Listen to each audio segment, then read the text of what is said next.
সংশোধনীয় gazette প্রকাশ, আন্দোলনের চাপে পাশ হলো নবম পে স্কেল।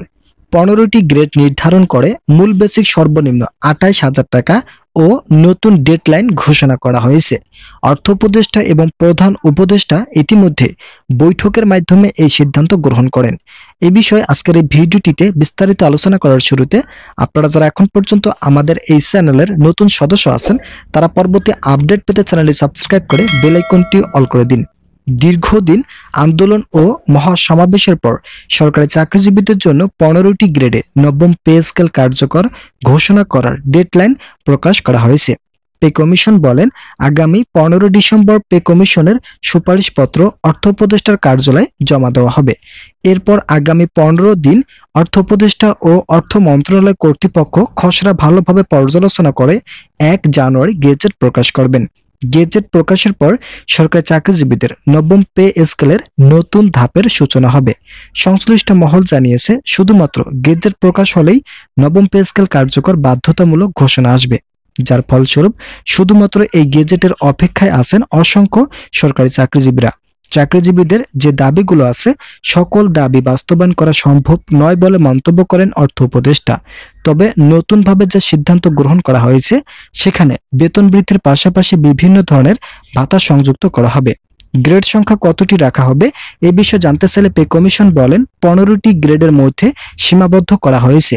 যেহেতু 2015 সালের অষ্টম বেতন স্কেলে 20টি গ্রেড বিদ্যমান, যার ফলে গ্রেড সংখ্যা অত্যাধিক বৈষম্য তৈরি করে। তারা বলেন, গ্রেড সংখ্যা যত বৃদ্ধি থাকবে বৈষম্য তত বৃদ্ধি হবে। তাই গ্রেড সংখ্যা কমিয়ে 15টি রাখার সিদ্ধান্ত গ্রহণ করা হয়। এর ফলে অন্তর্বর্তীকালীন সরকার নিজ দায়িত্বে গ্রেড সংখ্যা পরিবর্তনের নতুন সুবিধা তৈরি করেন।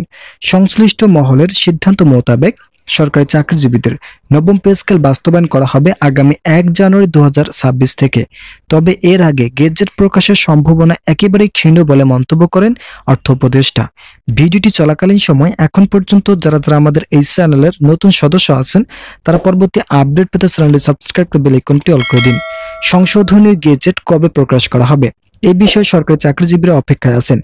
সংশ্লিষ্ট মহল ও পে কমিশনের বরাত দিয়ে জানা যায়, আগামী বছরের প্রথম মাস থেকে নবম পে স্কেল কার্যকর করার জন্য তৎপরতা চালিয়ে যাচ্ছে পে কমিশন। একই সঙ্গে অর্থ উপদেষ্টা বলেন, নবম পে স্কেল বাস্তবায়ন করার বিষয়টি অতটা সহজ নয়। যদি সেটা সহজ হতো তাহলে পূর্বের নির্বাচিত সরকার তা বাস্তবায়ন করত। যেহেতু এই বিষয়টি একটু সময় সাপেক্ষ এবং দেশের সংশোধনীয় বাজেটের বিষয় সম্পর্কে একীভূত, তাই বাজেট সংশোধন করার পর সংশোধনীয় গেজেটে প্রকাশ করা হবে। যখন সংশোধনীয় গেজেট প্রকাশ করা হবে তার পরবর্তী সময় থেকে সরকারি চাকরিজীবীরা নবম পে স্কেলের আওতায় বেতন বৃদ্ধির নতুন সুবিধা ভোগ করতে পারবেন। যদিও নির্দিষ্টভাবে বলা সম্ভব নয়, তবে আমাদের কাজ যত দ্রুত সম্ভব চালিয়ে যাওয়ার চেষ্টা করছি।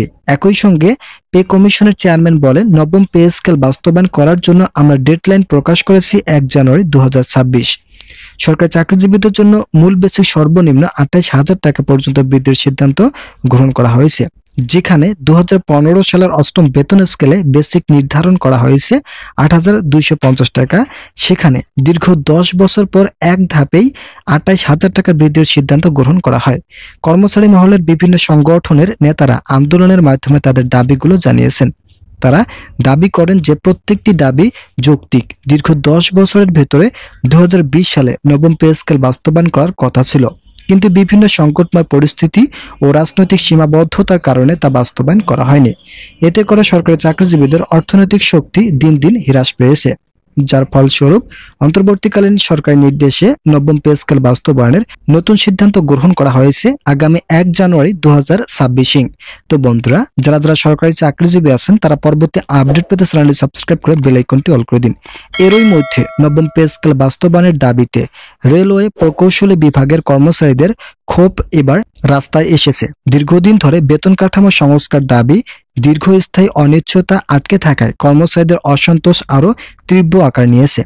Poradaha junction railway station, Bangladesh railway প্রকৌশলী বিভাগ কর্মচারী অ্যাসোসিয়েশন এবং বিভিন্ন বিভাগের কর্মচারীরা ভেড়ামারা শাখার ব্যানারে বিক্ষোভ মিছিল ও মানববন্ধন করেন। কর্মচারীদের উপস্থিতিতে রেল ও স্টেশন এলাকায় উত্তেজনা বিরাজ করে। বিক্ষোভকারীরা অভিযোগ করেন বহুবার কর্তৃপক্ষের কাছে আবেদন জানালেও নবম পে স্কেল বাস্তবায়নের বিষয়ে কোনো কার্যকর পদক্ষেপ দেখা যায়নি। তারা বলছেন ন্যায্য অধিকার আদায় আর অপেক্ষা নয়, দ্রুত সমাধান না হলে কঠোর আন্দোলনে যেতে হবে। মানববন্ধনে কর্মচারীরা সরকারের প্রতি দ্রুত পদক্ষেপ নেওয়ার আহ্বান জানায়। তারা সতর্ক করেছেন দাবি পূরণে বিলম্ব হলে আন্দোলন আরও বিস্তৃত ও তীব্র রূপ নেবে, যার ফলস্বরূপ অন্তর্বর্তীকালীন সরকার তড়িঘড়ি করে বৈঠকে বসেন। অর্থ উপদেষ্টাকে সঙ্গে নিয়ে বৈঠক করার মাধ্যমে সরকারি চাকরিজীবীদের নবম পে স্কেল বাস্তবায়নের গুরুত্বপূর্ণ বিষয় তুলে ধরা হয়। এরপরে অর্থ উপদেষ্টা প্রেস ব্রিফিংয়ে বলেন, নবম পে স্কেল বাস্তবায়ন দ্রুত করা হবে। আমরা যেভাবে চেষ্টা চালিয়ে যাচ্ছি সেটার অগ্রগতি হিসেবে ধারণা করা হচ্ছে 1 জানুয়ারি থেকে তা কার্যকরের নতুন সিদ্ধান্ত আসবে। তো বন্ধুরা, আজকের এই ভিডিওটি পর্যন্ত। আশা করি ভিডিওটি থেকে অনেক উপকার পেয়েছেন। যদি উপকার পেয়ে থাকেন তাহলে অবশ্যই চ্যানেলটি সাবস্ক্রাইব করে বেল আইকনটি অল করে দিন।